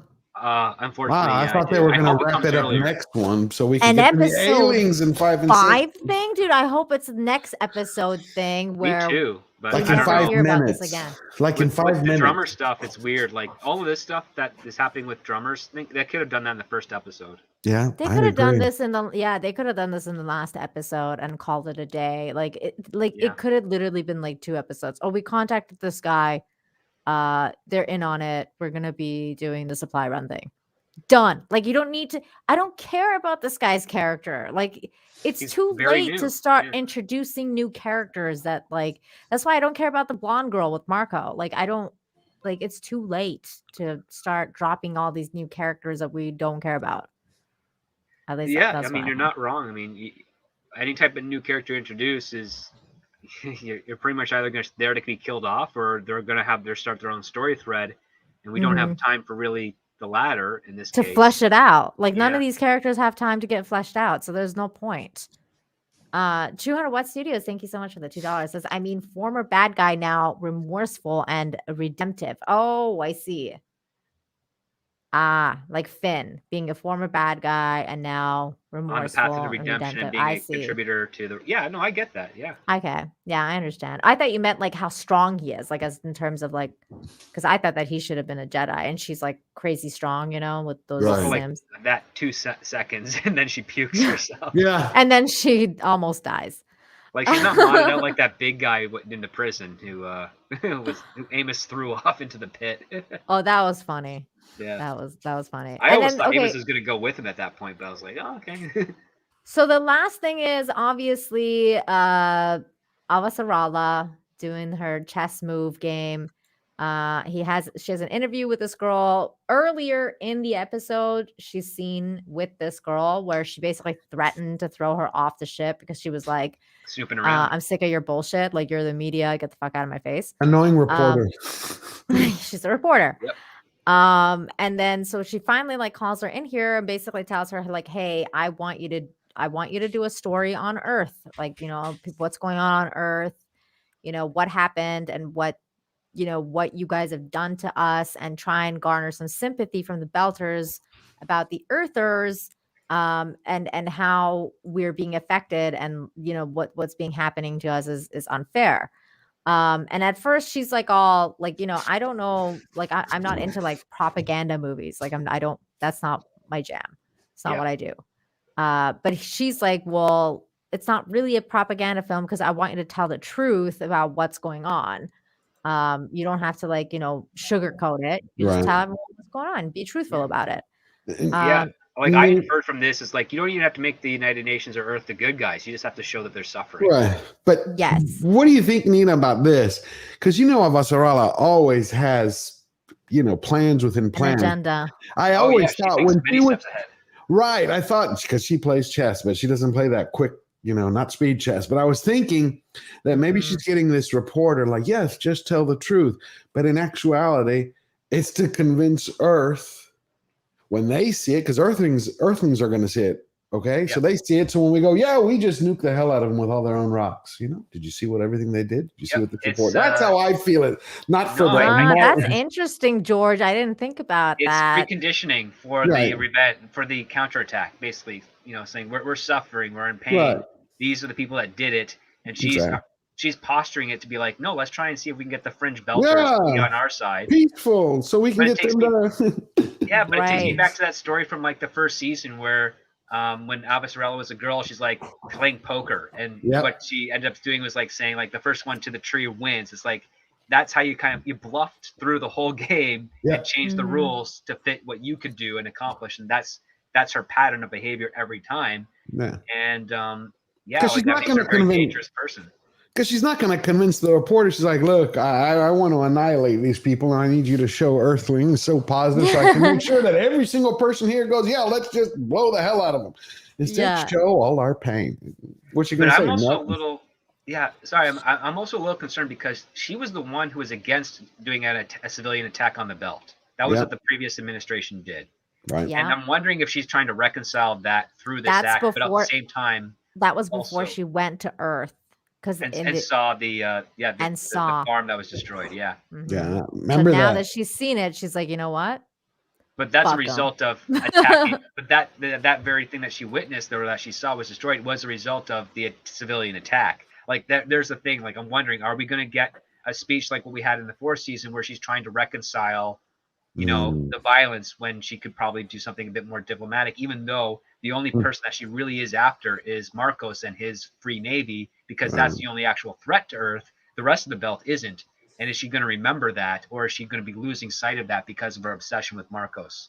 Like I don't that's know. one of the cool things I want to see explored, and I hope it's it's kind of the Hiroshima Nagasaki situation, if you want to say. Like some people considered when we dropped it, we saved millions of lives by sacrificing hundreds of thousands. Others are like, that was monstrous. You should have just done an example of it on a remote island so everybody could see. Look at the destructive power of it. We don't want to use it on you. Now, you see what I'm saying? Yeah. It's kind of putting her in that position.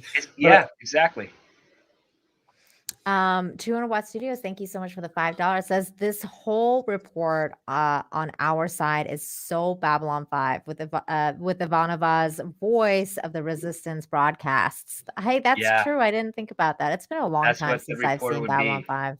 Really? I only started Babylon 5 a month ago. I'm still in season 1. So dude, George, once you get to you're season in 2, you're for gonna a fall in love. ride. I've been having a hard time. I haven't been able to get through season 1. I'm trudging through it, but I haven't. Just get through it. Just get through Season 1 is very episodic and it's got a very odd pace, but it's laying a lot of groundwork. And the way that you can get through it is that understand that Babylon 5, even though it is a TV show, it is written and it paced like a novel. Oh, okay, that makes sense. Yeah, now that I know that, I can do that. Then okay. But also, George, pay attention, especially with. I'm sorry, chat. This is just a little side thing. This is for George and anyone who hasn't seen Babylon 5's benefit. Yeah, anyone who's watching Babylon 5, just pay attention, especially to the stuff like Malari's visions and stuff like that. All that stuff is going to be it's that good, huh? Everything leads back to the moments of the season 1 where you see certain things and then everything falls into place at some point. And then you're like, holy shit, I can't believe they planned it all out. Like, now I'm excited. Okay, gonna watch some tonight later. That's perfect. Yeah, it's really good. Like a novel, I can handle that. No problem. Yep. And then TSM Space, thank you so much. Or TSM Space, thank you so much for the 5. I'm sorry if I'm mispronouncing your name. I think Avasarala doesn't want to kill Belters because investing will always benefit from stability without revenge. That's what she said last season. Yeah. Yeah. I think things have changed since she went to the Earth. I think she wants to take out Marcos, and for that, I could kind of see her going, I don't want to kill Belters, but he's on Ceres. Let's take out Ceres. No hit teams. You can't send a hit team because it's the entire system is his. And pretty much that entire proto-planet is his. Yeah, so she's basically has to say, I don't want to kill the civilians on there, but the only way I'm going to get Marcos is if I just decimate that planet. Yeah, so I wonder though, I mean... She does have resources. Like she could hire an assassin or somebody to go on Ceres and kill him. Well, I think the Rocinante might be one of those missions for them. It's because again, they're a mercenary, they're independent, and they've got Bobby on there who she knows how to get the job done, and she's got that Martian marine armor that's bullet resistant.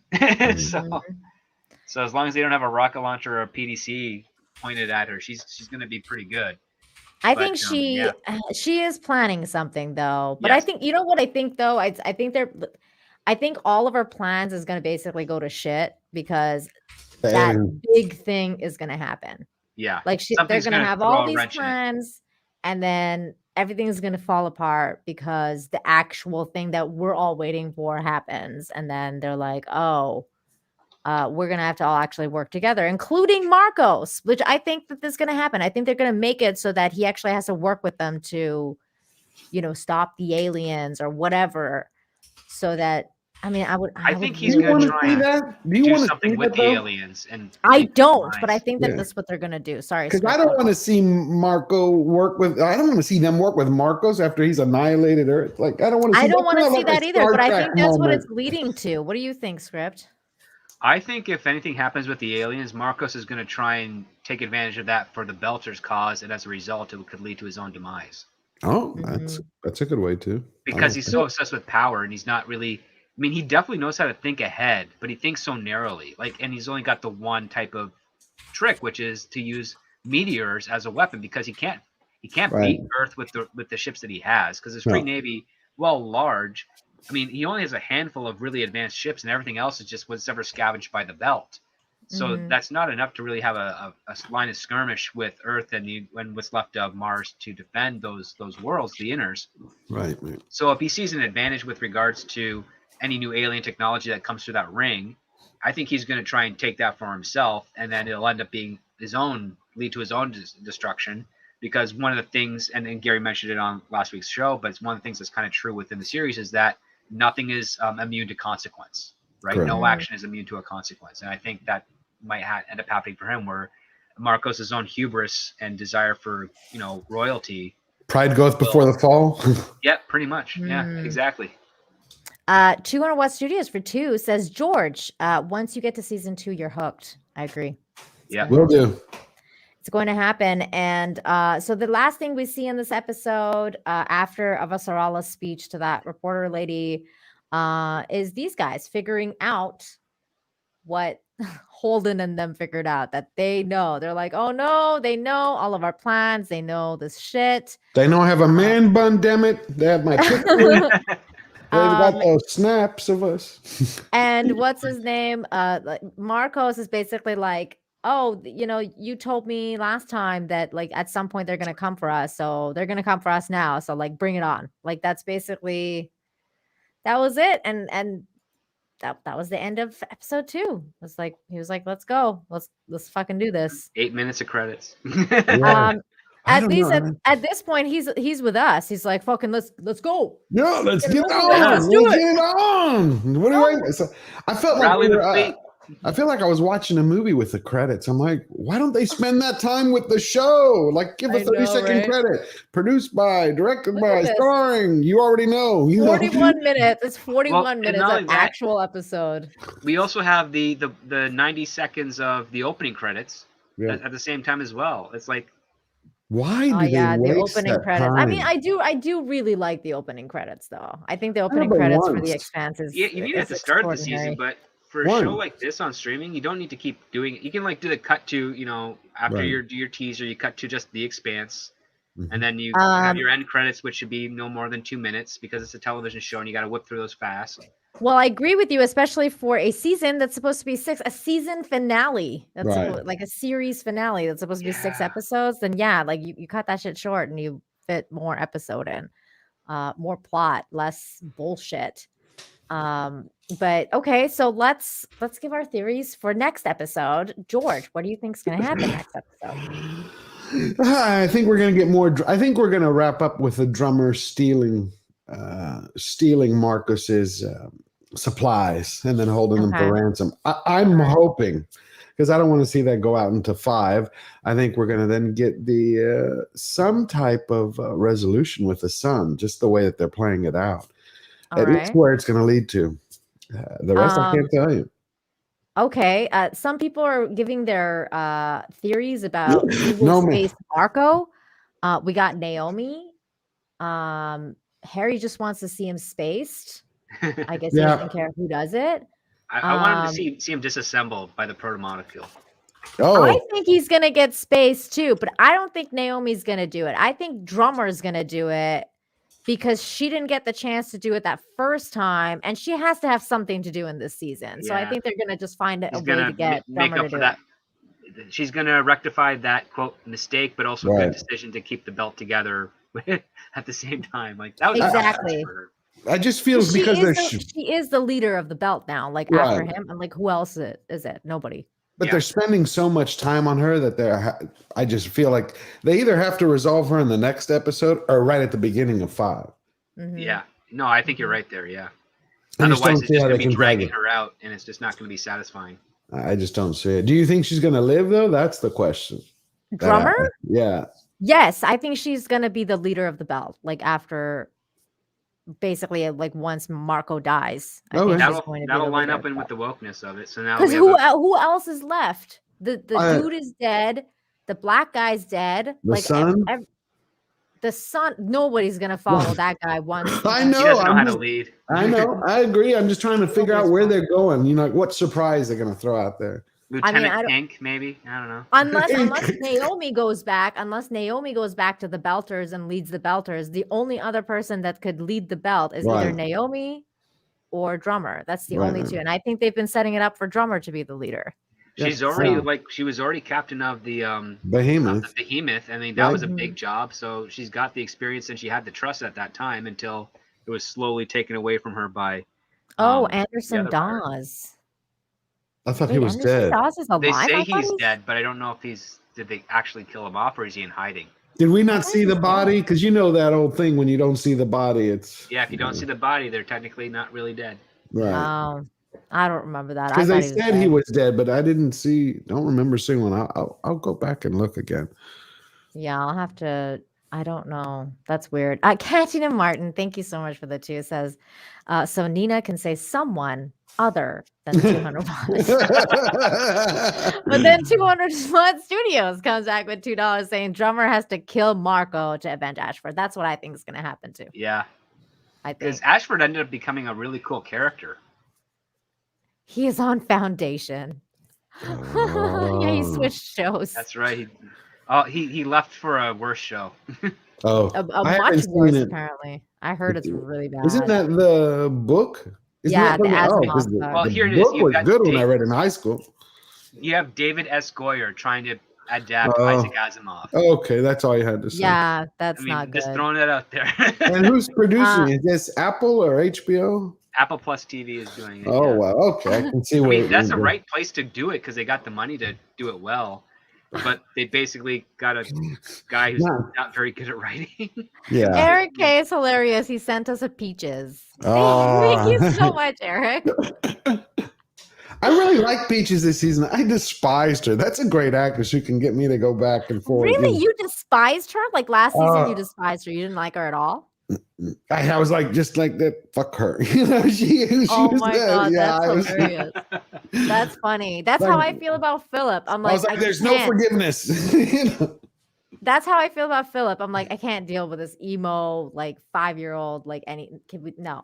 Like, I didn't see that coming. I didn't see him going that route. I saw him like, okay, once he betrayed his mother, I was like, okay, he's gonna go lockstep with his dad. I didn't get this whole let's do the whole Twilight wailing at night and drinking and doing and oh woe is me. I was like, that's a boring storyline. It's really To me, it stupid. is at least. Maybe young people I like can it. see that perspective. Yeah, absolutely. You I mean, I see can it? see it if it was Yep. longer. Like if it was if 2 or we 3 more had another seasons. season or 2, and then you can really like flesh out his Yeah. psychology and what he's going through and blah That blah I could blah. get. Then maybe I would care. But we have 6 episodes of the final season, and all I care about is the freaking aliens. And I'm curious. What are they building in the orbit of Laconia?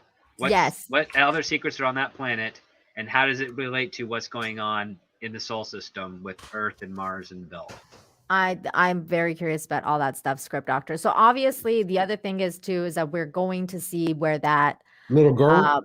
where that creature took the little thing, like to eat it, to I don't know what. I hope it's either eat or bury, because if it's not those two, it's another thing, and I don't want to go there. Well, it's gonna be Oh. something. I think it's gonna be something alien. So I don't think it's Yeah. gonna be it. It's either gonna be eat it, which is whatever. But it Transform didn't it? seem like an eat it kind of thing because it was really gentle when it picked it up and stuff. So I think it's gonna be something alien. Like it's gonna like give it to its. I You don't think know. transform it maybe? I thought transform it. Like it's not Oh, dead, but good. it's in hibernation or something. Like they don't know it. Maybe it's gonna shock. bring it back to life. Like maybe it's gonna go somewhere and Sure. like show the little girl like the fountain of youth or something like that. There, like you know what I'm talking about, like Oh, something it'd be like some sort of cursed planet where you can't die on the planet.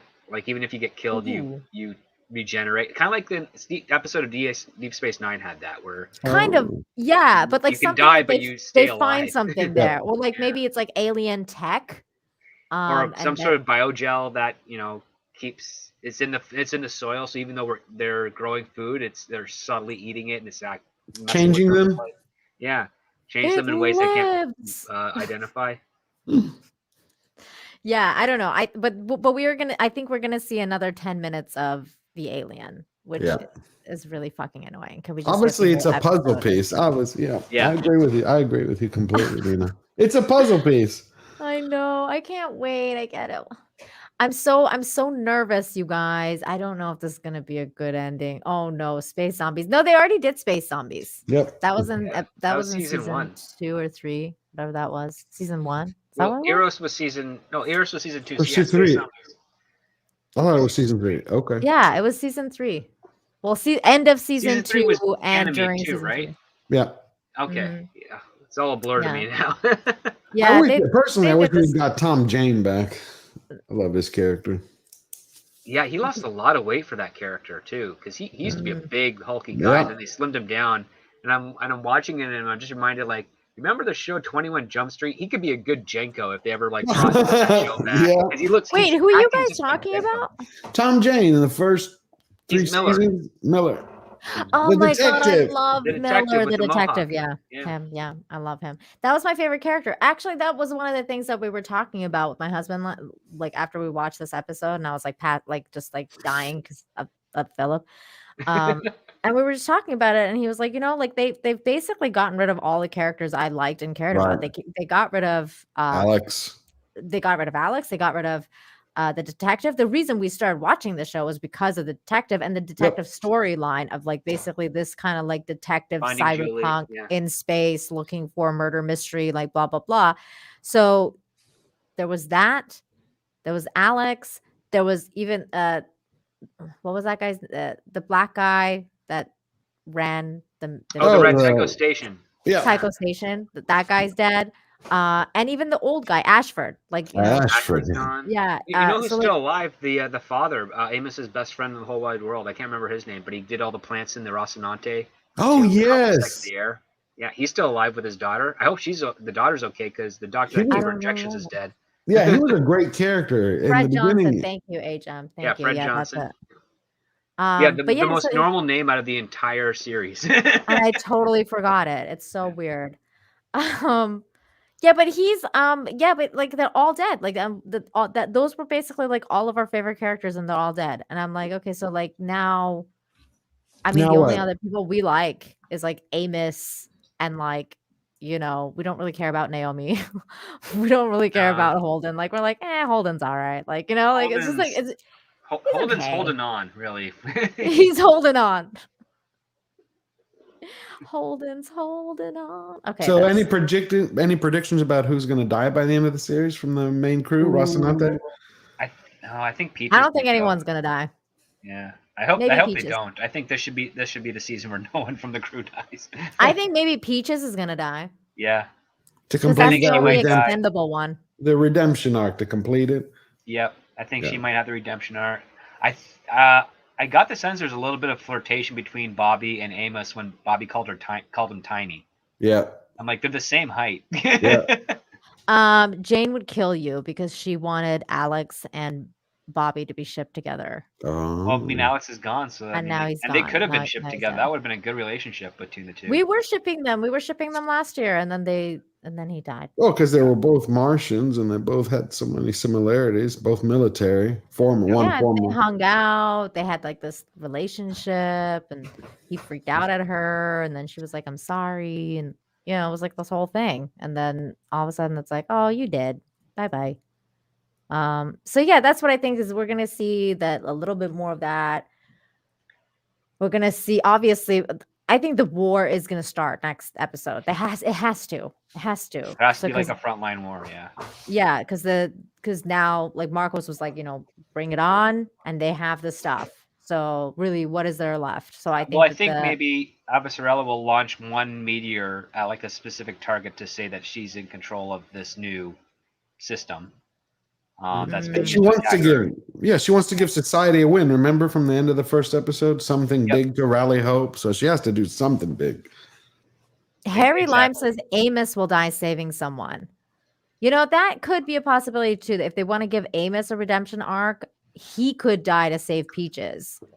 I could see that saved happening. a couple of people already. Why does he need a redemption arc? I thought he already being on the Rocinante and doing everything he does. I thought that was kind of his. He saved a lot because he's such a psycho. Like so that at some point, like he'll just like make that decision to sacrifice himself. I got and then, you. like be like, oh no, he's not that much of a psycho. Yeah, his philosophy is that everybody dies. Right. Yeah, it's true. He doesn't really care. No, he doesn't. He's already redeemed himself. He saved a lot of people in this series so far. Yeah, he doesn't really need a redemption arc. You guys are right. I think they will all survive. Personally, the only expendable one is Peaches, and that's the only I'm only basing that off like what I heard about the books, like who carries on into that time jump. So if like that's whoever's left, I mean, unless the show is gonna take extreme measures Game to of change Thrones. things. Yeah. then I mean that's the other thing. Like that's the other thing where me and my husband were talking about it because he went crazy and he went and read some of the synopses and stuff, and he's like, I know what's gonna happen, and I was like, don't tell me anything, but he was like, but he's like, but I know it's gonna happen, and I was like, well, what if they change it? Because this is the TV version. I mean, Right. there's no, you can't tell. And if they're basing it on that 6th episode and like that's it, I mean, they could take measures. They could take Yep. measures and just be like, you know what? Nah, we're just not gonna do this. We're gonna Yeah, I mean, do it's something else. the book writers are closely involved with the production of the show, so you never know if they decided, yeah, we made a mistake in the book, let's fix it on the TV show. Yeah. That's what I think too. Aren't there, if I'm correct, tell me, aren't there 2 writers for the books, Yeah. but they have one name, one pen name? Yeah. Oh, that's those. Okay. That's exactly what it is. And I think each writer focuses on a specific character because each chapter is different perspectives. So that's how I think that's how they're able to get, because they did the books have been turned around pretty quickly. I mean, it's 9 books in 12 years, is it, or maybe a little less than that? That's pretty. That's fast. really good turnaround. So yeah, you need 2 writers for that. Yeah. Well, I mean, and obviously the TV show is a little different from the books, but I think like especially in this season, they could take major liberties and change things extremely. So we don't know what's going to happen. But anyways, that's it. That's the episode 2, season 6 of The Expanse recap and review. Thank you so much for 30% done. joining me, you guys. Yeah. Sadly. I know. No, I'm so nervous. This is gonna be terrible. I felt this nervous going into Game of Thrones season 8, and then I ended up crying. And then I ended up throwing everything out after. But I met Gary that night that season 8 ended. So this is the first time. That was the only silver So lining. that's something great to come from a shitty season that destroyed an entire series. Yeah, you could meet new friends that you hate the show with. Yeah, that's strange how hate can bring people together. I never thought I'd ever say that, but it did. Yeah, I never saw Game of Thrones. I heard how great it was, and I was like, I'll wait for it to end because I don't like. I mean, I'm in the situation right now where, like, when Cobra Kai was on YouTube and stuff, and they only did that one point where they didn't drop all of it at once. I was like, I need to see. I can't have that wait. I need to see it all at once. But like with Game of Thrones, the way people were reacting and the anxiousness that they had between seasons, I was like, I'm not going through that as a writer and a guy who likes to get involved in the story. I'm just going to wait for it to end. Right. Yeah, I know. I do that. And then season 6 happened and people started to waver. Season 7 happened and they're like, maybe it's all right. And then 8, it's like, no, we're all done with this show. I'm like, well, I saved myself years and panic. Script, my husband did the exact same thing. Yep. I begged him for years to watch Game of Thrones. I was like, please watch Game of Thrones. And he's like, you know what? Just let it finish. And if it finishes, and if it's really good, I'll watch it. Like, I'll watch it in one sitting. I'll watch the whole fucking thing. And then when it finished, he was like, do you want me to watch it? And I was like, no. It's just like, don't do it to yourself. Yeah, I agree with both of y'all in that way. I can no longer, after the binging model started, this is difficult for me. You know, doing it week by week, I'm like, because I usually wait till the whole thing's over and then just go right through it. It gives you like time to breathe. I mean, I'm doing that with The Witcher right now. Like I'm just like binging the whole thing. I'm on like episode 4 or 5. Yeah. My girlfriend just binged MacGruber. Better than the first season or worse? It's worse. It's not. It's not better. It's not better. But it's not bad either. Like I know Az hated it, but there's some stuff I really, really like with it, and there's some stuff that I'm not liking at all. So it's just like, you know, I don't know. It's a give and take with that. Is there more shirtless Henry Cavill for you to? No, which I'm very upset That's the reason about. right there. That's why. That was the thing. Script Doctor, episode 1. There was a scene in the very first episode where like Geralt and Ciri walk into this place, and this is just like no spoilers. It was just like this throwaway scene where they walk in and this dude's like, would you like a bath? And Ciri's like, yeah, okay. And he's like, no. And I'm like, they didn't give the fans what they want. They gave us a freaking Ciri bath scene, but we didn't get a Geralt bath scene. I was like, okay, this is not going well for the fans because the fans wanted Henry in that tub. 200 Watt Studios, thank you so much for the $5. Says No Way Home is what the Expanse season 6 should have been. They got the pacing and satisfying ending to the story.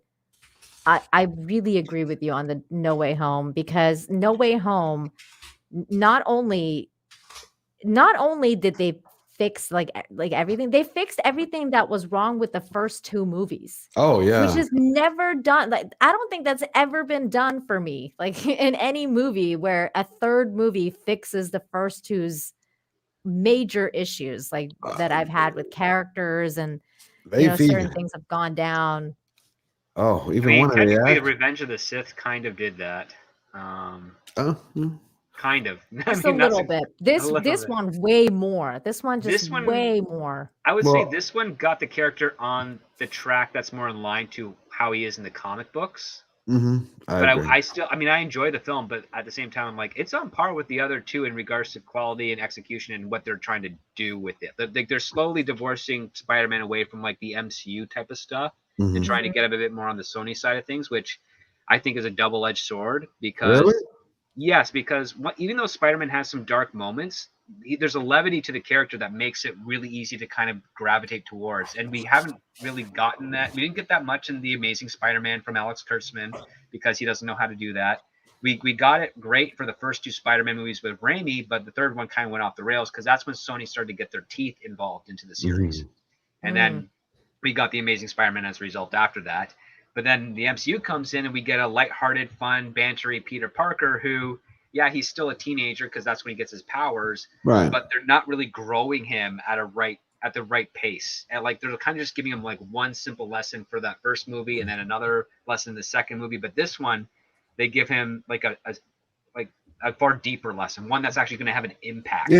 Because I'm tired of actually the boy Peter Parker. I want to get to Spider-Man. That's what I wanted to, George, and that's why I was disappointed in the first movie. And we're not going to give you guys any spoilers out there, by the way. No spoilers for No Way Home because some people haven't seen it, and everybody should see it. It's a really good movie.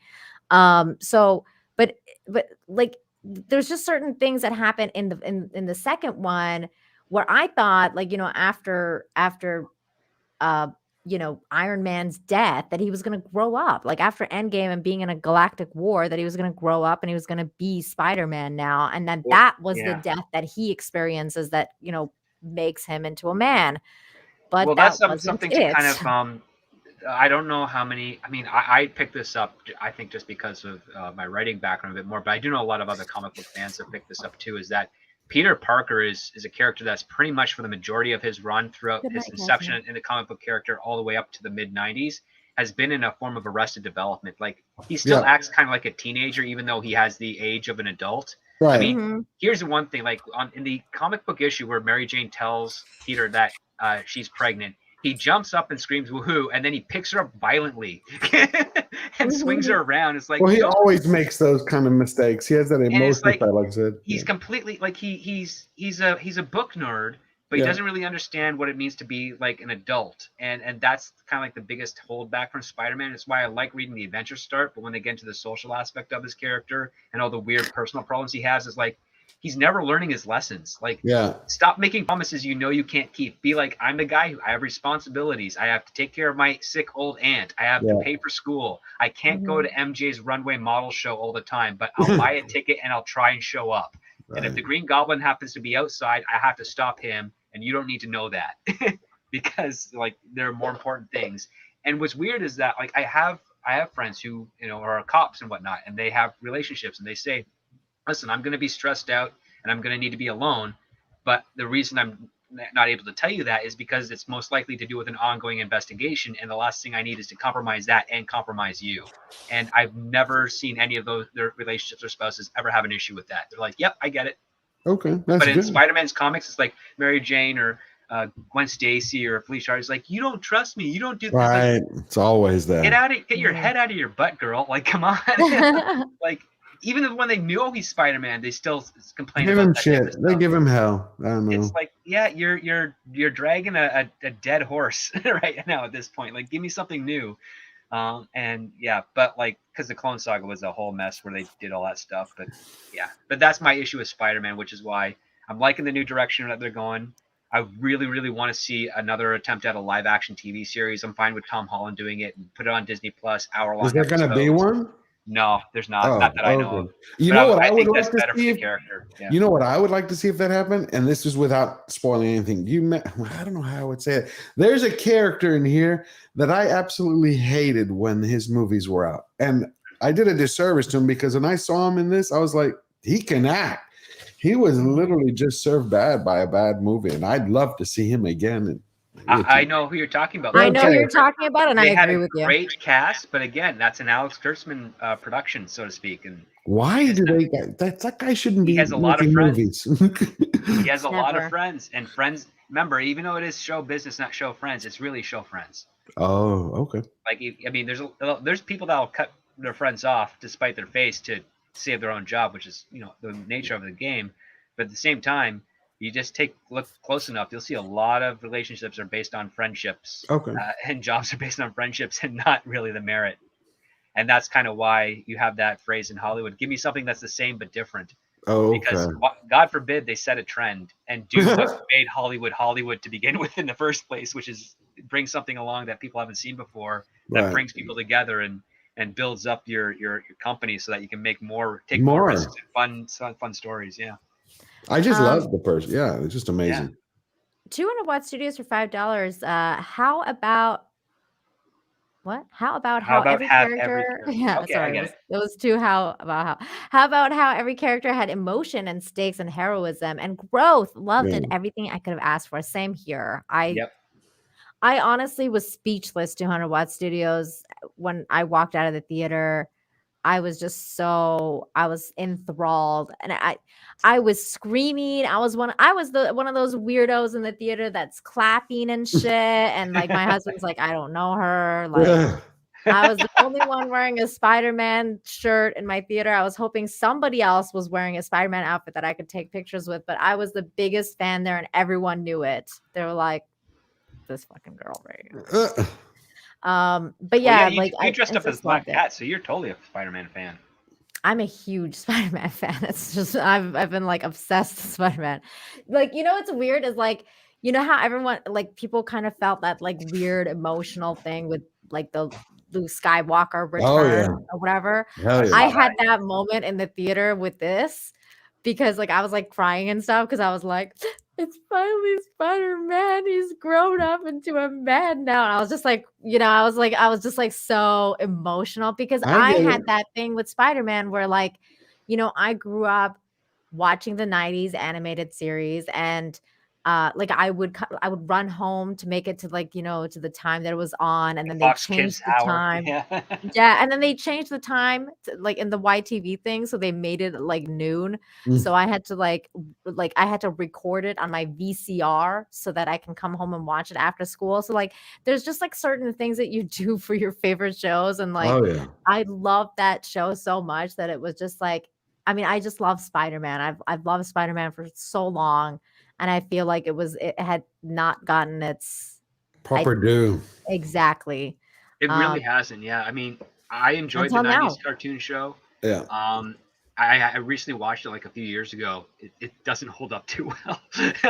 Really? It's nothing to do with like the cast or the writers. It's the fact that they were running out of money, and it shows. I was after the wow. I'm sorry.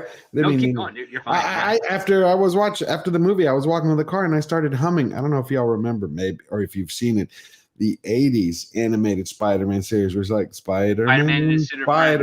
Yeah. Oh God, that song was just stuck in my head. I was singing the theme the entire day before I was going into the theater, and then like just the entire day, like I was singing the Spider-Man theme, and my husband was like, "Are you like?" Yeah, everybody around was like, "What's going like on?" no, like He's like thinking, is Mexico a no-fault state?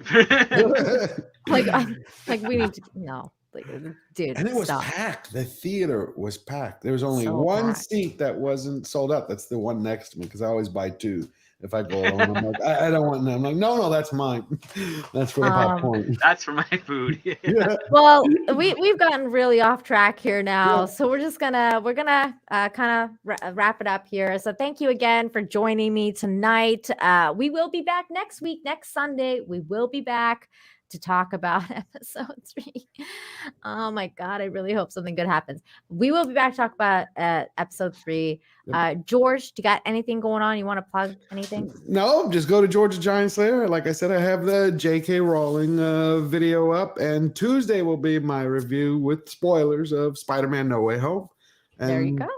Love the chat. Thank you for having me on again, Nina. Great to see you, Script Doctor.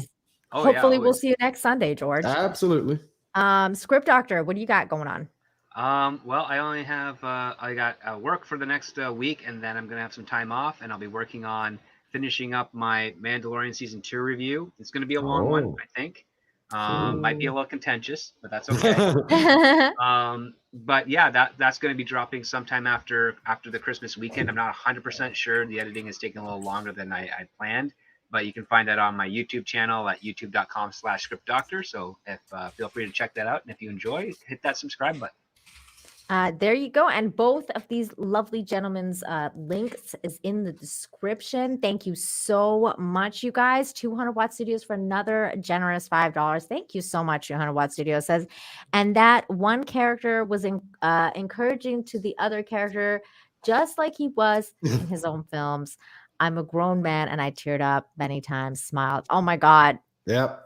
200 Watt Studios, man. I'm telling you, I cried a couple times. I'm not gonna lie, but I'm a girl, so it's fine. Like I want to see that character not ashamed. back. Not ashamed. It was very emotional for me. I was like, oh my God, Great. it's finally real. Yeah. Has that ever happened before, Script Actor? Bringing someone back after they're no longer into the new series? It's in the form of stunt casting, yeah. Oh, okay. They've done that. They did that in the Flash TV series with John Wesley Shipp. Okay. Oh, Yeah. Didn't have the same impact though. I forgot about that. Eric K for 2 says, George. Eric. George. Well, there you go. And yeah, so that we will be back next week. And then don't forget, season finale will most likely be with Gary from Nerdrotic as well. So that will be really, really fun. And hopefully Jane will be back next week and we can make fun of Philip together. I would have really liked to hear what she had to say about that scene with Philip going all emo. We should just reserve 5 minutes for her to next week for that. Well, I'm gonna ask her. I'm gonna be like, "What'd you think of last week's episode?" Philip, go. Just give us a little bit of a lowdown about what you thought last week. So hopefully she'll be back next week. Everybody in the chat. Everybody in the chat, thank you guys all so much for joining us tonight. As always, as for me, you can find me tomorrow on Toxic Femininity on Midnight's Edge, and 200 Watt Studio coming in hot with another $2. This was no Ghostbuster Afterlife cameo. Exactly, 200 Watt Studios. Exactly. I was so bummed out about all of that, and I was so happy about this. You and I are of one mind right now. One mind. Thank you so much for all of your support. So everybody, thank you. And we will see you next week. Let me find a clip for us to go out on. I don't know if Teresa's still watching or not, but if she is, this is for you, girl. Good night, everyone.